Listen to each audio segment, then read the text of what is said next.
अस्सलाम वालेकुम। हज़रत, पहली बार आपके सामने रूबरू हो रहा हूँ।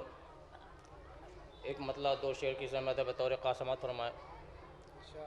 हमारे सुन्नी भाइयों के यहाँ एक नात आई थी कि ज़मीं मैली नहीं होती, ज़मन मैला नहीं होता, मोहम्मद के ग़ुलामों का कफ़न मैला नहीं होता। किसी शायर ने क्या खूब कहा है, समात फरमाए ज़ात। निशामातम के हो जिन पर बदन मैला नहीं होता, निशामातम के हो जिन पर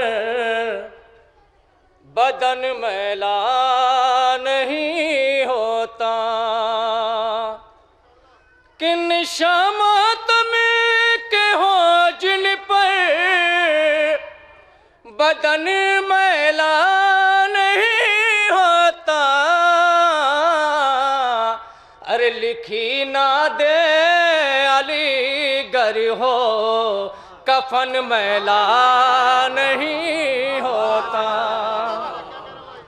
लिखी ना दे अलीगर हो कफन मैला नहीं होता। ये शेर भी देखें कल्ब भाई। कि करो ज़हरा के दुश्मन पे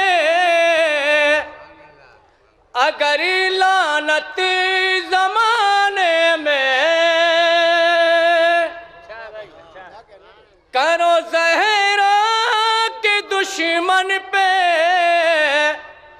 अगर लानत ज़माने में,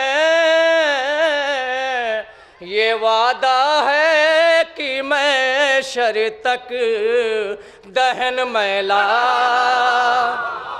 नहीं होता, ये वादा है कि मैं शर तक दहन मैला नहीं होता। शायद जिस शेर के लिए आपको ज़हमत दी है, हज़रत कोई भी आप काम करें, किसी घर की तामीर करें, दुकान की तामीर करें, तो मेरा मानना ये है कि मौला अब्बास का अलम नस्ब करें सबसे पहले। समात फरमाए ज़ात। कि निशामातम के हो जिन पर बदन मैला नहीं होता, कि मेरे गाज़ी के परचम का जहाँ साया भी पड़ जाए, मेरे गाज़ी के परचम का जहाँ साया भी पड़ जाए, कसम मौला की वो घर क्या सहन मैला नहीं होता, कसम मौला की वो घर क्या सहन मैला